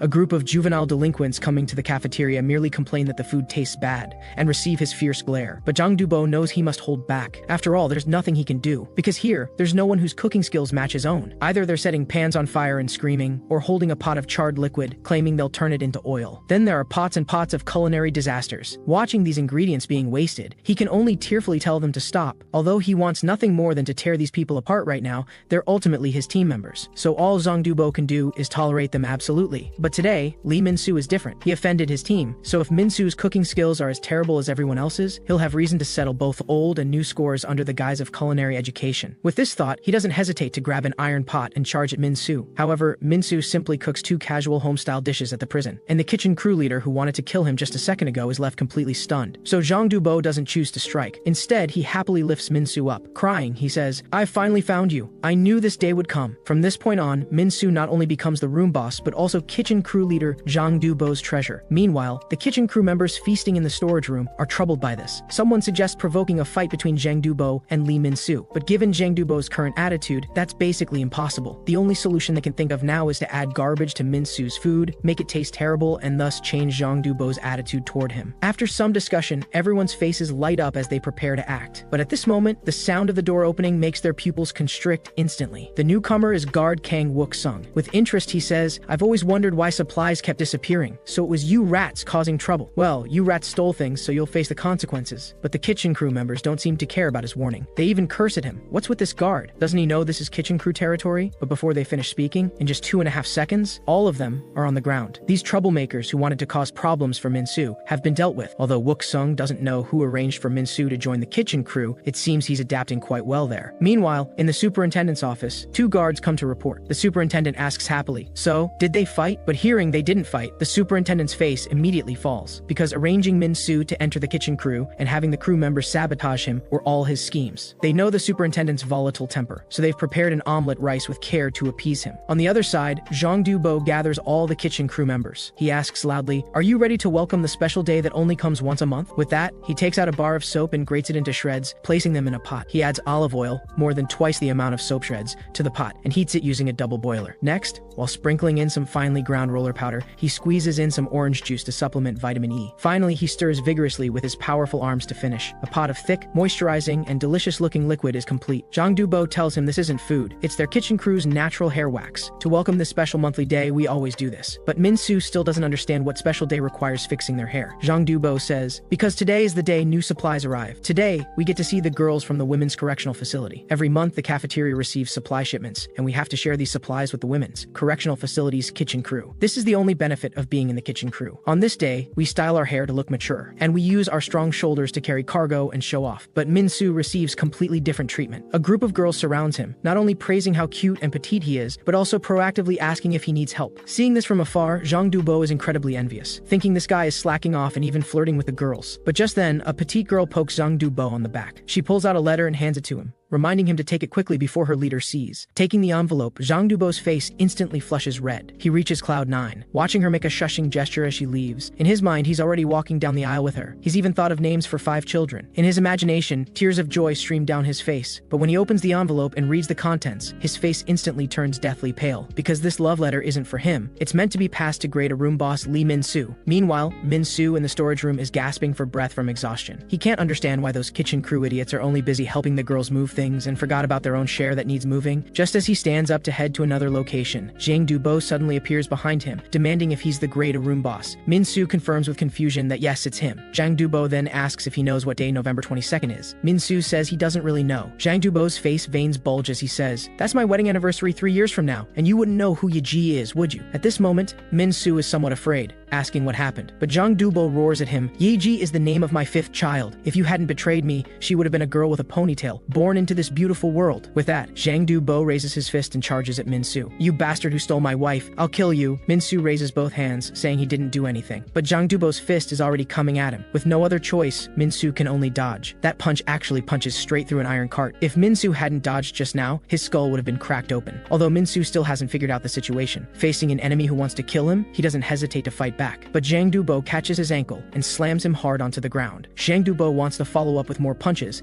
but the iron cart obstructs his movements. Min-soo seizes this opportunity and charges again with his fists, but before he can get close, he takes a punch. The gap in their strength is too great. Not only are his arms long, but his power is on a completely different level. Min-soo simply can't get close to him, and taking one of his punches feels like being hit by a rock. At this moment, Jang Do-bo breaks free from the cart's restraints. He continuously hammers punches at Min-soo. "I'm going to take So Young on a date. Go hiking on Bukhan Mountain." Soon Min-soo is backed into a corner, but at the same time, he thinks of a way to deal with him. When Jang Do-bo's next punch comes crashing down, he picks up an iron pot from the ground and blocks it. "I have no idea who So Young is, but your date plan is terrible." With that, he wraps both arms around Jang Do-bo's waist. Using all his strength, he tries to flip him over and force him into the corner. Then, use the same method that defeated Gu Se-hyun to turn the situation around. Good idea, but he can't budge him an inch. Instead, Jang Do-bo grabs his head with one hand and lifts him into the air. "Lee Min-soo, you stole my pure love and my children's future, so accept the punishment of death." At this critical moment, Min-soo grabs a bag of flour. Without hesitation, he smashes it at Jang Do-bo. Meanwhile, the girls' kitchen crew are complaining that this work is too exhausting. They've never even washed dishes at home, and now they have to play the role of cooks here. A girl sorting supplies nearby notices an extra box in their inventory. This must be from the boys' correctional facility. She asks the girls if they should deliver this box over there. Before she finishes speaking, someone among the girls says, if they need it, they'll come get it themselves. Jang Do-bo looks so scary. There's no way she'd dare go. Another chimes in, "That's right. I heard he once beat up someone named Chang Soo and got him sent out of the facility. Just when no one wants to deliver it, a black-haired girl voluntarily picks up the box, saying she's willing to go. She even thinks Jang Do-bo is actually kind of cute." Meanwhile, on the other side, a deadly chase scene is unfolding in the storage room. Min-soo uses the terrain and his smaller size to his advantage, constantly running circles around Jang Do-bo. Soon Jang Do-bo's stamina is exhausted. Gasping for breath, he calls for Min-soo to come and accept his death. He'll make it gentle. But before he finishes speaking, an egg smashes into his face. Min-soo scoops up a tray of eggs and keeps throwing them at him. Covered in a complete mess, Jang Do-bo is furious vicious beyond measure. With just a tight squeeze, he crushes an intact iron kettle into a deformed shape. He also starts using other things around him to fight back. Min-soo dodges while shouting that throwing things like this will kill someone. But Zhang Dubo, who's lost all reason, doesn't care anymore. He directly grabs a pot of hot oil and throws it at him. At this moment, the black-haired delivery girl happily opens the door, only to find a pot of hot oil splashing toward her. Seeing this, Zhang Dubo freezes instantly. But at this moment, Min-soo suddenly rushes forward and embraces her, using his own body to shield the black-haired girl from everything. After this, Kang Wook-sung, having received the news, rushes to the infirmary without delay. After confirming Min-soo's bed with the medical staff, he yanks open the curtain at the head of the bed, but the scene before him shocks him to his core, because Min-soo lying on the bed has become a skeleton. Of course, this is just a prank Min-soo is playing on him. At this moment, Wook-sung's face is dark, appearing angry to the extreme. Seeing Wook-sung like this, Min-soo quickly plays the victim, saying fortunately it wasn't hot oil or he might have really become a skeleton. But Wook-sung pulls him into an embrace. Stroking his head, he says, "As long as you're okay." After some chatting, Min-soo's idea of returning to the kitchen crew is rejected. Wook-sung scolds him. "After all this happened, you still want to go back to kitchen duty?" Min-soo says, "Isn't this the fastest way to earn points that you mentioned? And I believe you'll teach me how to defeat Zhang Dubo. Once I defeat him, everything will be solved." Wook-sung helplessly scratches his hair and can only agree. After this, Wook-sung uses his guard status to apply to the superintendent for a unique punishment method for juvenile delinquents, thereby achieving the purpose of training Min-soo. Because Zhang Dubo is in a completely different weight class. To defeat him, he must start with strength training, starting with pushing stones with both feet while bent over, then pushing triangular iron cones. And finally, if he can move this massive square stone block even slightly, only then will he have hope of defeating Zhang Dubo. At this time, Gu Se-hyun, who's been locked in the solitary confinement room for a week, still can't figure out why he lost to Lee Min-soo. That guy couldn't even land a single punch on him. In the end, he attributes it to his own carelessness. If they fought again, he definitely wouldn't lose. Right now, the more important issue is how to solve the toilet paper problem. The toilet paper is used up, the water's been cut off, and he's already used half of his shirt sleeves. But with no other option, he can only tear off another sleeve to use as toilet paper. He looks at the fabric strip in his hand, thinking if he uses this now, what will he use next time? Just then, a roll of toilet paper is tossed in. Don't just use random things to wipe. Use toilet paper to clean up properly. Wook-sung tells him to hurry up because he's coming in, but when he opens the door, he finds no one inside. At this moment, Se-hyun suddenly appears behind him, asking how he knows his sister. With that, he throws a punch at Wook-sung. Unfortunately, Wook-sung catches it in one motion. Using professional restraint techniques, he instantly subdues him on the ground. Se-hyun knows he's strong, but didn't expect him to be this ridiculously strong. While he's thinking, Wook-sung has already raised his fist. Se-hyun closes his eyes, preparing to take a beating, but to his surprise, Wook-sung doesn't hit him. Instead, with a smile on his face, he pulls out his phone and dials Gu Se-min's number. "Since you're so curious, why don't you just ask your sister?" Having his sister's call connected, Se-hyun still can't believe it. He cautiously asks who this is, how they have Se-min's phone, or if Se-min got out of the correctional facility. Se-min doesn't answer directly. Instead, she tells Wook-sung to cover his ears first. She has some things to say to her brother. After Wook-sung covers his ears, Se-min on the other end instantly goes into God mode. She unleashes a torrent of furious scolding at Se-hyun. Although she's already torn Se-hyun's heart to shreds with her words, the voice on the other end keeps coming. Finally unable to take it anymore, Se-hyun tremblingly hangs up the phone. Hearing no sound for a while, Wook-sung lowers his hands and asks Se-hyun how he ended up in such a terrible state. Se-hyun looks utterly defeated. "Nothing. I'm just tired." Then he asks, "You must be working with Se-min, right? You're Min-soo's brother. You're the one who taught Min-soo to fight, aren't you?" Wook-sung confirms, "That's right. Is there a problem?" Hearing the affirmative answer, Se-hyun's face fills with expectation. He says he'll listen to him and asks Wook-sung to teach him how to fight too. A month later, the kitchen crew members are frustrated in the storage room. Ever since Zhang Dubo fought with Lee Min-soo, he's been like a zombie. This has led to the kitchen crew constantly being punished for burnt food. If this continues, they'll be kicked out of the kitchen crew before long. But just then, Lee Min-soo suddenly kicks the door open and walks in. Seeing him, the veins on Zhang Dubo's forehead instantly bulge. In just that moment, he snaps out of his depressed state. "Lee Min-soo, it's all your fault. I'm going to kill you." But as he approaches, his steps stop, because Min-soo asks if he wants to know why girls don't like him. Zhang Dubo, wanting to understand, asks why. But Min-soo says provocatively, "It's because you're ugly as hell." The moment these words fall, Zhang Dubo, who had just calmed down, is instantly ignited. The kitchen crew members watching this terrifying scene are stunned. They all question if Min-soo has gone crazy, daring to provoke Zhang Dubo like this. We're really going to see a corpse today. Facing the enraged Zhang Dubo, Min-soo continues verbally provoking him. Like last time, he runs circles around him, depleting his stamina. Soon, the brainless Zhang Dubo has most of his strength depleted. Knowing this won't work, he directly steps onto the table. He leaps and swings his fist at Min-soo, but once again, Min-soo nimbly dodges and lets his fist punch through an iron post again, thus trapping Zhang Dubo's explosive right fist in the iron post. At the same time, he deliberately lets himself take a punch from his left hand. The purpose is to make Zhang Dubo lower his guard, thinking he's still that pushover he can bully. Then Min-soo seizes the opportunity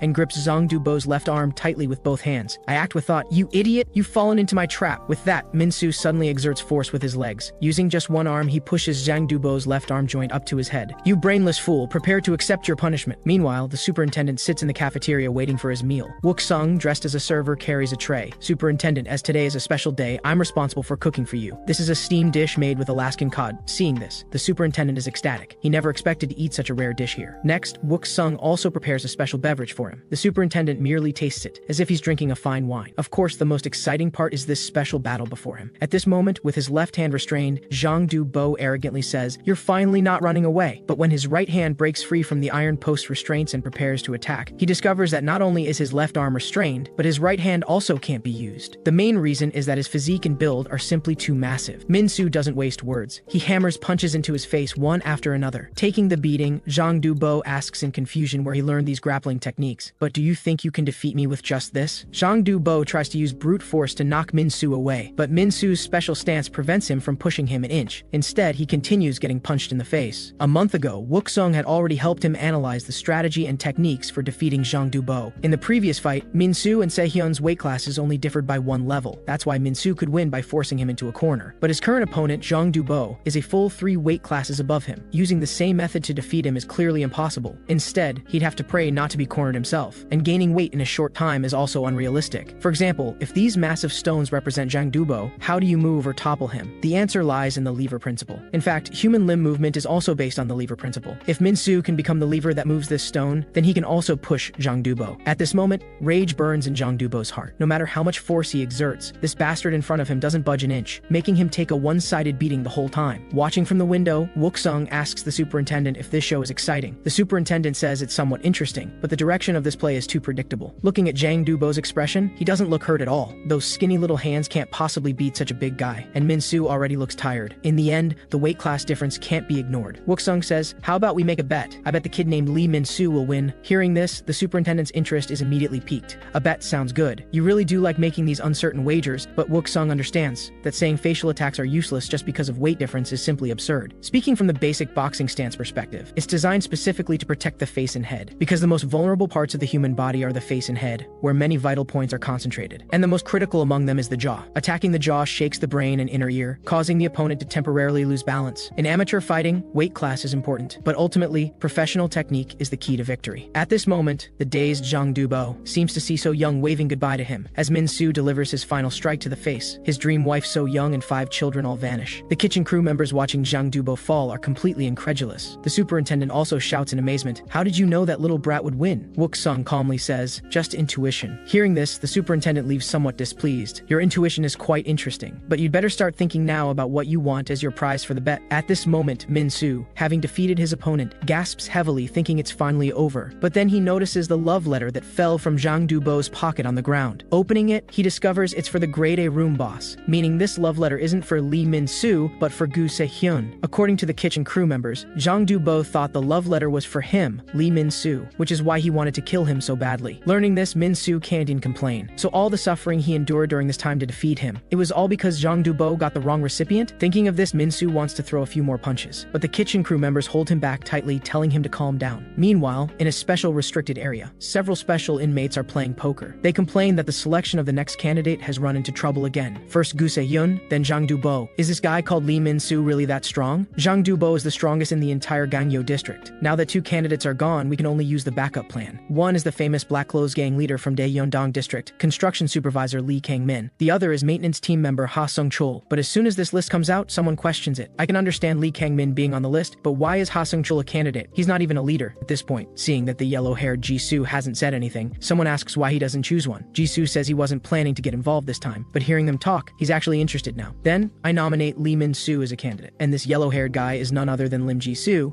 currently the #1 person at Gangyo Reformation Center. After defeating Zhang Du-bo, Min-soo temporarily becomes the acting kitchen crew leader. During this process, he finally understands Zhang Du-bo's suffering. These guys are basically kitchen destroyers. Either they make the rice explode, create absurd food combinations, or worse, put an electric kettle on the stove and blast it with high heat. All Min-soo can do is desperately shout at them to stop. Soon it's supply delivery day at the prison again. The black-haired girl Se-ra, whom Min-soo saved before, approaches him. She says shyly, "Thank you for saving me last time." Min-soo scratches his head embarrassedly, saying that oil wasn't even hot. It's no big deal. But at this moment, Se-ra, her face flushed red, hands him a love letter. Having been burned before, Min-soo asks if this might be for Gu Se-hyun. Hearing this, Se-ra runs away embarrassed but turns back to scold him. him. "It's for you, idiot." After Min-soo checks and confirms the recipient is indeed him, having never had a girlfriend in his life, his face instantly flushes red. In his mind, he seems to already see images of a happy family of 4. At this moment, Min-soo's face is as red as a ripe apple. Actually, this black-haired girl didn't become interested in Min-soo just because he shielded her from the oil. She'd noticed Min-soo much earlier. That day, she was taking a walk after eating. It was the day Min-soo fought Gu Se-hyun. Min-soo's courage and sense of responsibility in standing up for the weak, and his crazy eyes like a honey badger, deeply attracted her. From that day on, she'd been worried about Min-soo's situation, and today, with her friend's help getting dressed up and their encouragement, she finally mustered the courage to confess to him. So she hopes that the next time they meet, Min-soo will give her an answer. After returning to his room, Min-soo stares at the love letter with a silly grin for quite a while. Learning the news, the senior inmates are indignant, cursing him as a traitor. "We've been here longer than you and still don't have girlfriends. Are you this happy just because you got a letter?" Min-soo says receiving a love letter does make him happy. Before this, he'd only received letters from his mom, or that love letter meant for Se-hyun. He even invites the senior inmates to look at it together. Meanwhile, on the other side, Kang Wook-sung arrives at the warden's office. Sergeant Kang reporting, "I heard you were looking for me, warden." The warden says he's been transferred here for about 3 months. "I heard you passed the early admission to Country H Army Officer Academy at an extremely fast pace, and you passed the sergeant exam with top scores in your class. For someone as talented as you to come to our correctional facility, I admire my own luck." Wook-sung shows his loyalty, saying he will work even harder for the warden and the country. He understands that only by gaining the warden's trust can he find a way to increase Min-soo's points. But at this moment, the warden asks, "Do you know I've seen some interesting things in the surveillance footage recently? You and Lee Min-soo seem to be getting a bit too close. What exactly is your relationship?" If Wook-sung wants to get Min-soo out of the correctional facility, he must hide the fact that they're brothers. Moreover, he was adopted. No one knows they're brothers. Hearing the warden's questioning, he can't help but suspect if he's noticed something. But no matter what, he can't let him find out. He must come up with an excuse. But at this moment, the warden says, "You two have a student-teacher relationship, don't you? I saw you teaching Lee Min-soo how to fight. No wonder you made that bet with me. You knew your student would win. Seems like you're not just academically gifted, but also skilled at fighting." Hearing this, Wook-sung breathes a sigh of relief and explains that Min-soo wanted to get stronger and begged him repeatedly, so he agreed to teach him. The warden warns him not to get too close to the trash. Wook-sung says he understands, then leaves under the pretext of preparing for outdoor activities. After he leaves, the warden makes a phone call. He feels things aren't that simple, so he plans to investigate Wook-sung's background. In the solitary confinement room, Se-hyun finally breathes a sigh of relief. From the angry shouting on the phone that day, he figures his sister must have gotten out of the correctional facility. Meanwhile, Do-bo, also in solitary confinement, curls up his body, trembling and crying. He's still bitter about the love letter incident, thinking it's all so unfair and blaming Min-soo for everything. At this moment, Wook-sung opens his cell door and explains that what happened to him wasn't Min-soo's fault. Do-bo cries, saying, "What do you know? Min-soo stole my wife and kids. My life is completely ruined." But the greater room leader mentioned in that letter wasn't Min-soo, it was Se-hyun.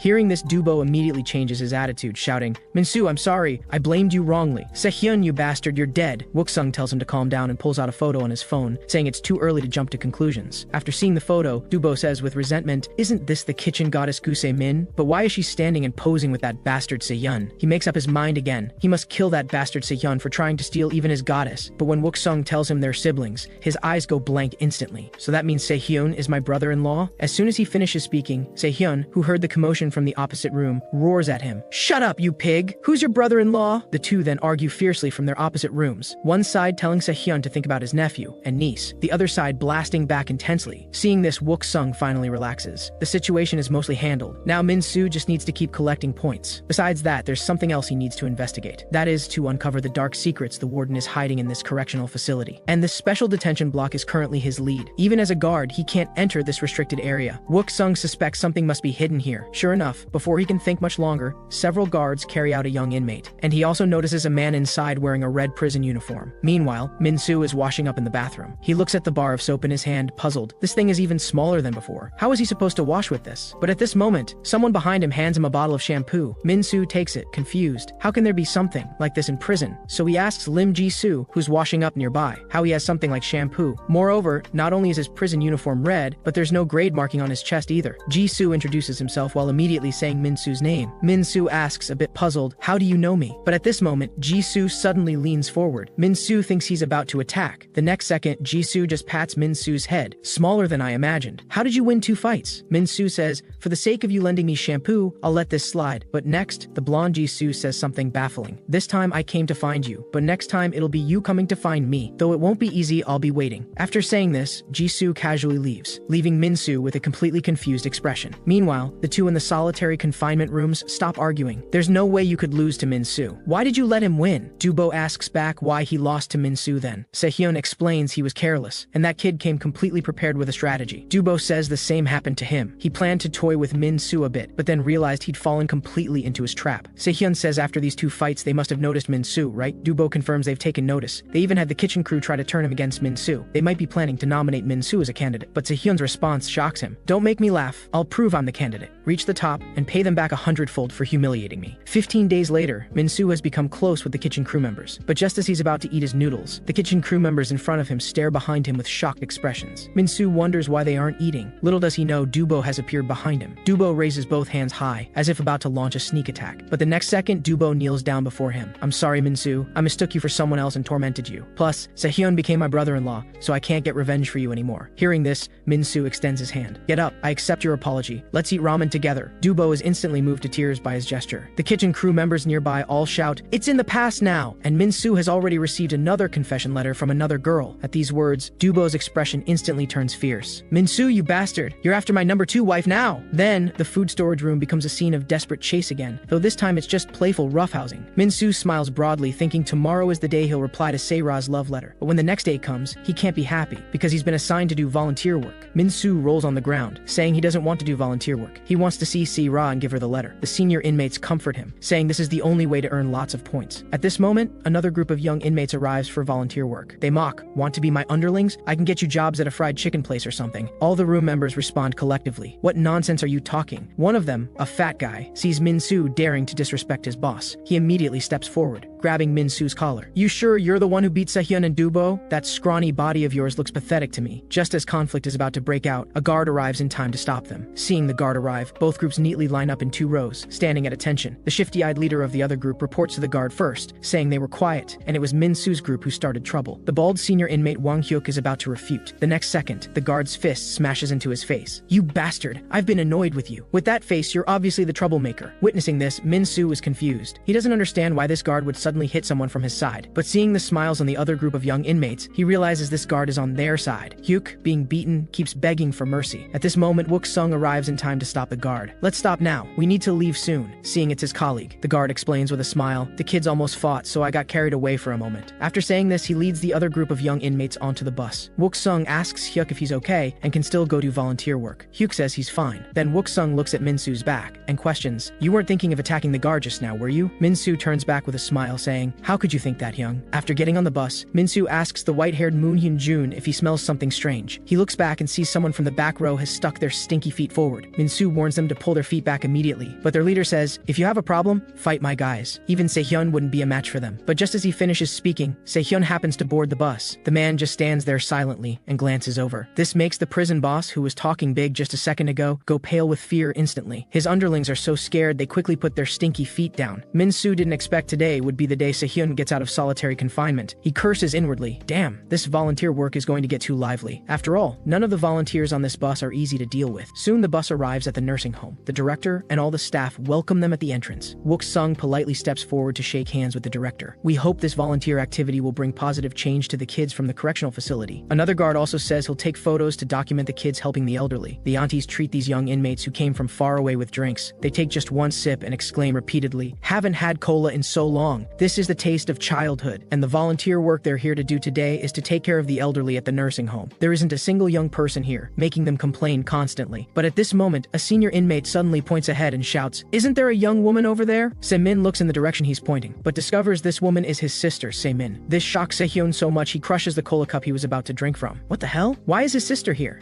The first task these teenagers are assigned is to wash the elderly's feet. A guard nearby uses a camera to specifically record this moment. Min-soo, having just finished washing an elderly person's feet, holds his forehead and breathes a sigh of relief. But immediately, he hears the next person calling for him to help wash their feet. Thinking it's an old man, Min-soo naturally doesn't refuse, even saying this grandpa must have suffered a lot. His feet have many blistered areas. Just as Min-soo looks up to ask if he feels more refreshed, he discovers the person before him isn't some old man, but Lee Cho, the boss of Grade B room. He presses his wet foot against Min-soo's face, telling him to wipe it clean. He even mocks Min-soo, asking if he wants to be a foot wiper under him. Facing this humiliation, Min-soo instantly flies into rage, but is held tightly by the white-haired Hyun-jun. He reminds him to calm down. The guard over there is taking photos. Cho continues continues mocking with his underlings. That idiot is definitely a hothead. Looks like Sehyeon and Dubo aren't that impressive after all. Min-soo grits his teeth and can only endure this humiliation, because he knows the guard is on Cho's side. Acting now would only get him mocked worse. At this time, Semin is pushing an elderly woman outside for a walk. "Grandma, the flowers over there are beautiful. Let's rest here for a bit." And the reason for stopping here is probably that Sehyeon has also come looking for her, pushing an elderly person. He asks Sehyeon, "Everyone else is busy volunteering. Are you slacking off?" But Sehyeon says he really does want to deal with these elderly people. After all, she was sent to the correctional facility for beating up that perverted old man. Semin says somewhat calmly, "Yeah, I think we both made mistakes. We should have directly reported him for sexual harassment. Instead, we ended up in a correctional facility for getting involved. And it's that old man who had the problem. Not all elderly people are like that." After saying this, she leans back on the bench. "One day we'll all grow old. What do you think we'll become?" Sehyeon asks what she's trying to say. At this moment, Semin pushes the elderly woman away. "If you grow old, what kind of person will you become? Think about that question carefully." Soon, it's lunchtime. Each young inmate receives a meal to help the elderly eat. Min-soo is feeding an elderly woman, but he hears crying sounds nearby. Looking over, he sees Cho not only eating greedily himself, but also using food to tease the elderly woman. Min-soo angrily shouts, asking what he's doing. But just as he finishes speaking, a bowl of soup pours onto his head. Several of Cho's underlings say arrogantly, "Sorry, we didn't spill it on purpose." Though Min-soo wants to step forward and beat them up, he's held back tightly by Hyunjun and Hyuk. Seeing the situation going wrong, the guard immediately says, "Min-soo, you trying to cause trouble again?" Min-soo explains, "They dumped the tray on my head, but ultimately the guard is on Cho's side and naturally won't judge right from wrong." They all explained it was an accident. Hearing this, Min-soo can only bury his unwilling anger in his heart. Meanwhile, Cho's underlings are all smiling gleefully. "We were scared of the grade A people before, but it seems they're not as impressive as we imagined," Cho says with a smile. "I don't care what grade they're from. In my view, only money is the true way to power. In the correctional facility, grades aren't based on fighting ability but on crime severity. Though that said, the more serious the crime, usually the better they fight. We entered grade C room for fraud, so obviously we're not fighters. But we don't need to fight. Like the news is reporting right now, Yuheng Group Chairman Moon Ho-jik was granted bail due to deteriorating health. With money, bodyguards, police, even the law itself will protect you. If we don't have force, we'll buy it with money. What we fraud criminals have most is money, isn't it? In Cho's view, with money, even grade A people will bow to its power and ultimately be controlled by him." The underlings all cheer, everyone agreeing with his words. Perhaps it's this encouragement that makes them increasingly reckless. They were originally assigned to help the elderly wash up, but they're smoking in the bathroom instead, completely ignoring the elderly person being scalded by hot water. At this moment, Hyuk, having finished cleaning the toilet, is preparing to go clean the bathhouse. When he opens the door, he happens to see this scene. Hyuk's expression is full of shock. He immediately drops his mop and stands in front of the old man. Cho's underlings curse at him. "You scared us. Thought you were security." Hyuk says they've gone too far. What if Grandpa has a heart attack? But just as he finishes speaking, a fist smashes into his face. Hearing this, the fat guy strikes first. "Who do you think you are to tell me what to do?" The other two underlings laugh and cheer from the side. Getting beaten, Hyuk doesn't waste words and immediately fights back. "Come on, you bastards!" When Min-soo and Hyunjun find Hyuk, he's already lying on the ground, beaten unconscious. So Min-soo goes to find Wook-sung. He hopes Wook-sung can help him create an opportunity for revenge. But Wook-sung says, "We're already outside. Why still fight? If you cause trouble here, it'll be big problems." Seeing Wook-sung won't help, Min-soo turns to leave. But at this moment, a voice stops them both. Guard Jeonji suddenly appears saying, "If I heard correctly, Min-soo, did you just call Sergeant Kang Hyung?" Hearing this, both of their expressions freeze instantly. Just as they're about to explain, Ji continues, "I found it strange for a while, the way Sergeant Kang treats Min-soo is like family. What's your relationship with Min-soo?" Just as Wook-sung can't explain and his identity is about to be exposed, Sehyeon suddenly appears, shouting at Wook-sung, "Hey, I've been looking everywhere for you. Those guys are causing trouble again." Ji doesn't understand how that guy dares speak to a guard so casually. Wook-sung explains, "Maybe I've been too lenient with these kids, so they keep calling me that." Ji warns him, "This place is turning into a gang academy. Guard Kang, I'll let it slide this time. But if I see you getting too close to this trash again, I'll report you to the superiors." After he leaves, Wook-sung's anxious heart finally settles. But at this rate, his exposure is only a matter of time. Min-soo bumps Sehyeon's chest with his fist, expressing thanks. But Sehyeon hits back, saying, "Don't misunderstand. I'm not helping you, mama's boy." Getting more heated, the two almost start fighting again. At this moment, Wook-sung grabs both of their necks like grabbing chickens. "Stop fooling around," Min-soo says pitifully, still questioning. "Hyung, are you really not going to help? Those bastards went too far." Hearing this, Wook-sung points at him and scolds, "You almost got caught just now, and you're still saying this? Do you really want to rot here for life?" Then he assigns Sehyeon to keep an eye on Min-soo from now on, though Sehyeon wants to refuse, hearing that refusing means double training afterwards. afterward, he can only agree. Afterward, under the staff's instruction, they're assigned to try changing diapers for paralyzed elderly people. After changing several elderly people, as Min-soo prepares for the next one, he discovers the bag that was just full of diapers is now empty. Looking back, he sees Cho and his underlings have used all the diapers to armor themselves. Time to deploy the diaper squad. Let's wage war on that loser from grade A. Seeing this, Min-soo is about to fight, but Se-hyun blocks him. Don't fight. Wook-sung told you to stay quiet. Min-soo sighs. I can't ignore this kind of provocation. At this moment, Cho is still shouting childishly,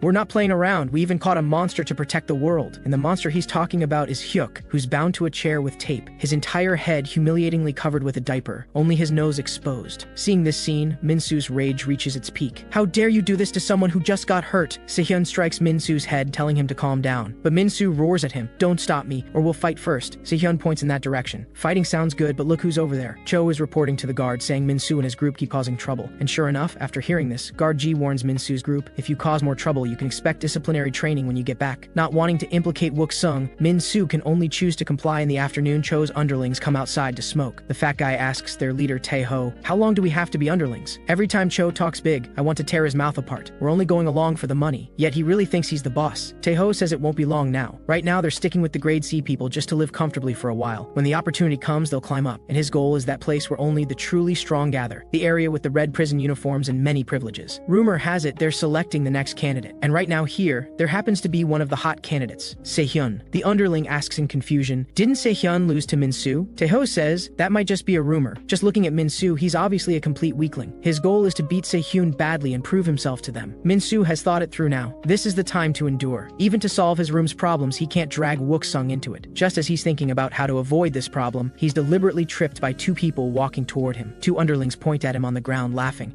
In that moment, Min-soo's anger breaks through his rational mind. You bastards, I'm going to kill you today. But every time at moments like this, something appears to stop him. Happening to be nearby, Semin hands him a handkerchief. Good thing you seem okay. You're as tough as Wook-sung. Not crying over something like this? Min-soo asks curiously. You know my young? Semin carefully wipes his face, saying, that's a secret. But Min-soo catches sight of her name tag, Gu Se-min. As she's leaving, Semin says to him, please take care of my brother for me. After she completely leaves, Min-soo ponders the names, Gu Se-hyun and Gu Se-min. Combining everything from before, this woman must be Se-hyun's sister. Thinking of this, an idea for dealing with the grade C group pops into his head. So he rushes to the classroom and gives Se-hyun a chop, and says this is payback for the earlier blow to his head. Want to settle this one-on-one? Se-hyun lowers his head, saying, don't even think about it. Though right now he really does want to beat up all those grade C troublemakers. Meanwhile, Se-min is waiting for Wook-sung on a rooftop somewhere. Suddenly a drink is placed on her head. Sorry for the wait. Wook-sung asks what she needs. Se-min says thanks to him she got to see Se-hyun, so as family she should thank him. Wook-sung says she's been helping him all this time too. I only did it because I could benefit from it. Hearing this, Se-min says he really has a talent for making people want to punch him. After some playful banter, they smile at each other. Then Wook-sung asks if she's heard of the red prison uniforms. But from Se-min's expression, she clearly doesn't know. The other guards either avoid it or refuse to talk about it. Is there no way to get some useful information? Speaking of which, Wook-sung says he needs to get back. Otherwise, who knows what trouble Min-soo will cause again. Se-min tells him not to worry. She specifically asked Se-hyun to watch Min-soo. Before, when others provoked him, Min-soo held back. Pretty impressive. Wook-sung says Min-soo takes after him, so he's definitely impressive. Even when he doesn't listen, he knows what to do and can do it well. Hearing this, Se-min also says she asked Se-hyun to watch Min-soo because Se-hyun is reliable. After all, my brother is both dependable and manly. But as they each boast about their brothers, little do they know Se-hyun and Min-soo are currently fighting intensely. Hearing the news, Cho's underlings all come to watch. Min-soo says in confusion, they bullied our room's people and played terrible pranks on the elderly here. Isn't Se-hyun angry about any of this? Se-hyun says what does that have to do with him? Stop talking and let's fight. But at this moment, Min-soo continues. Looks like their next target is probably the volunteer Se-min. Isn't she your sister? Just thinking about how terrible their pranks might be worries me. And this is the method Min-soo came up with after meeting Se-min. Seeing the two still not fighting, Cho's underlings egg them on from the side, asking if they can only talk. One underling even gets in his face to mock. You're not scared of Min-soo, are you? Just as he finishes speaking, his head receives a fierce blow. I think what he said isn't without reason, Cho's underlings angrily shout, asking why Se-hyun suddenly attacked their guy.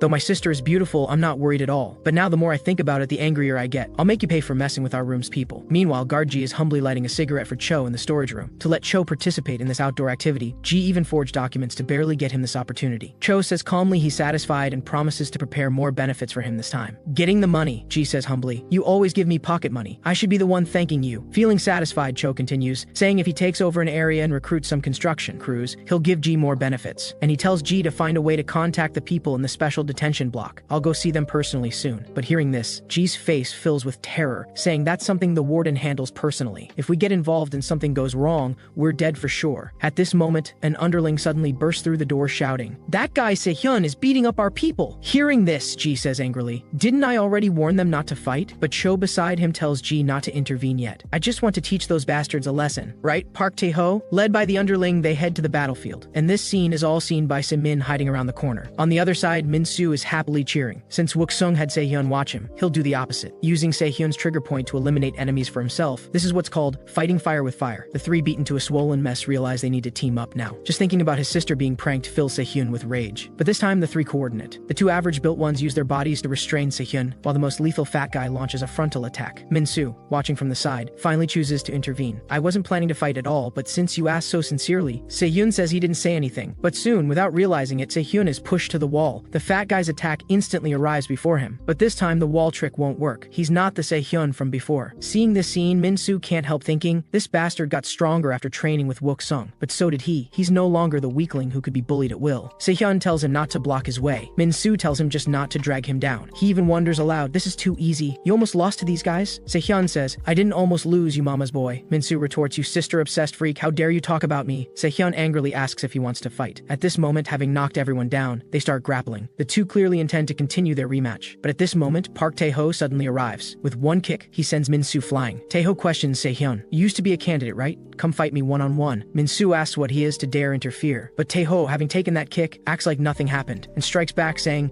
"Let's see if you can take it too." Coming to his senses, Min-soo trembles as he's about to get up. Cho comes before him. "Great boss Min-soo, I'll give you a final offer. Let me control your entire area. Once I get the red prison uniform, I definitely won't mistreat you." Hearing this, Min-soo thinks the red prison uniform must be that guy who lent him shampoo. But what does that actually mean? Min-soo tells him to get lost, daring to bully the elderly here in our room's people. "I won't let this slide." Just as he finishes speaking, a black bag covers his head. Caught off guard, Min-soo only feels darkness before his eyes. Then Cho kicks him in the head and says, "Listen while I'm still talking nicely. My purpose for wanting to control grade A is to find a strong subordinate, someone as strong as Sehyun." Of course, in my view, Tae-ho is way more impressive than Sehyun. Though Tae-ho's prison grade is only D, his pure strength is at grade A level. Fighting against him, Sehyun clearly feels this. Though his opponent's attack power is about the same as his endurance is far above his own. Tae-ho uses his endurance to deliberately take hits, then counterattacks. If this continues, Sehyun will definitely lose. He recalls Wook-sung telling him his fighting technique and reach were better than Min-soo's, so why did he lose? Because that was his only advantage. If reach is your strength, seal it away. If your opponent has reach, power, and endurance, how will you fight? So I'll teach you a fighting style that belongs to you alone, a path to getting stronger that will completely transform you. Seeing Sehyun stand up, Tae-ho mocks, "Just stay down. You and I aren't even on the same level." Sehyun says angrily, "I'll make you understand what a difference in levels really means." After saying this, he charges forward with a swift step. Tae-ho shouts, "That's right, show me your full power. Only then will defeating you have meaning. But is blocking all you're going to show me? That would be a bit too boring." Sehyun also understands he can't just keep blocking, because when Wook-sung trained him, he said, "Blocking constantly will only slow your movements. If your arms drop, your opponent will seize the chance to break through your defense. What you need to do is observe your opponent's movements while blocking. Don't just think about how to counterattack." At this moment, Sehyun can start catching his opponent's movements. Tae-ho's shoulders are raised high, which means there will be a powerful attack, and the longer he observes, the clearer everything becomes. Tae-ho's punching pattern and punching speed, as well as his timing for pulling back, he's grasped it all. The moment to counterattack has arrived. Taking a punch, Tae-ho mocks, "Is this all you've got?" Next, the situation completely changes. Each of his attacks is easily dodged by Sehyun, and each of Sehyun's counterattacks land solidly on him. Sehyun knows that if Tae-ho keeps swinging like this, he'll soon be exhausted, just like when he fought Min-soo before. How foolish. Now he finally understands why he lost to Min-soo, and realizes just how terrifying Wook-sung is. Just through observation, he made him this strong. Soon Sehyun finishes off Tae-ho, but there's no excitement on his face. Facing this level of opponent was already so difficult. To catch up to Lim Ji-soo, he still has a long way to go. Sehyun wonders where Min-soo went. He discovers Cho is continuously punching Min-soo with the black bag on his head. Cho questions Min-soo, "It's come to this and you still won't give up? It hurts, doesn't it, you bastard?" But in Min-soo's view, Cho is too weak. He doesn't understand how a person's punches can be so powerless. Min-soo has experienced this situation before, but suddenly, like being hit by an inflatable cheering stick, it clicked. He's not sure if it's because of the training or because of those two previous fights. Getting cocky, Cho continues mocking, "If it hurts, cry. Call for your mommy. Oh wait, you don't even have a mother." Just as he finishes, having hit Min-soo's sore spot, Min-soo decides to stop toying with him. "You crossed the line, you bastard." With a groin kick, Min-soo makes him experience what real pain is. But at this moment, a voice asks what he's doing. Ji points at Min-soo saying, "Didn't I warn you not to fight?" Min-soo explains it wasn't him who started it. Sehyun was being beaten, and he just helped him. But Wook-sung gives him a kick to the head saying, "That's still fighting." Then Wook-sung tells Sehyun to explain what trick Min-soo pulled this time. Sehyun says, "Seriously, we didn't start it." Those bastards wanted to mess with my sister and harass the grandpas and grandmas here. Hearing this, Wook-sung's expression changes instantly. Ji shouts, "Guard Kang, see that? I told you not to get close to these people. That's why they're so arrogant now. You just wait and prepare to write that disciplinary report." But at this moment, Semin suddenly arrives. "Guard Jeon, I think what you should be preparing for is a trial, not a disciplinary report." Ji asks in confusion who she is. Hearing this, Semin smiles and takes out her phone with a video. The content shows his dealings with Cho in the storage room. Ji's face instantly breaks out in cold sweat. Semin says calmly, "You accepted bribes and forged official documents." Just as she finishes, Ji lunges at her trying to grab the phone. But Wook-sung won't give him that chance. With just one move, he completely subdues him. Wook-sung and Se-min share a knowing smile. Good thing she broke the deadlock in time. Then Wook-sung immediately dials the command phone to report. The moment the call connects, Ji immediately explains it's not just him doing this. The guards managing the red prison uniform inmates take even more bribes. Hearing red prison uniform, Wook-sung is instantly shocked. Facing the inquiry on the phone,